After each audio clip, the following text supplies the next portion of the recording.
తిరుమలలో ఆగమ శాస్త్ర ఉల్లంఘనలు కొనసాగుతున్నాయి. శ్రీవారి ఆలయంపై నుంచి మరోసారి విమానం వెళ్లిన ఘటన చోటు చేసుకుంది. గురువారం ఉదయం శ్రీవారి ఆలయ గోపురంపై నుంచి విమానం వెళ్లింది.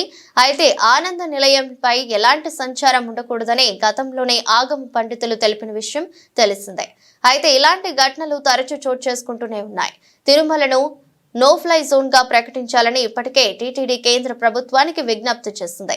అయినప్పటికీ ప్రభుత్వం పట్టించుకోకపోవడంతో శ్రీవారి ఆలయంపై నుంచి విమానాలు వెళ్తున్నాయి. ఈ ఏడాది జూన్ 7న శ్రీవారి ఆలయ సమీపంలో విమానం వెళ్లిన విషయం తెలిసిందే. ఉదయం 8:14 తిరుమల మీదుగా విమానం ప్రయాణించింది. ఇక ఫిబ్రవరిలో కూడా ఇలాంటి ఘటన చోటు చేసుకుంది.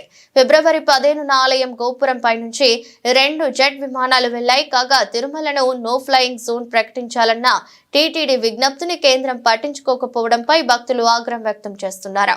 కేంద్ర పౌర విమానయాన శాఖ మంత్రిగా ఆంధ్రప్రదేశ్కి చెందిన ఎంపీ ఉన్న నేపథ్యంలో ఇప్పటికే ప్రభుత్వం నిర్ణయం తీసుకోవాలని కోరుతున్నారు.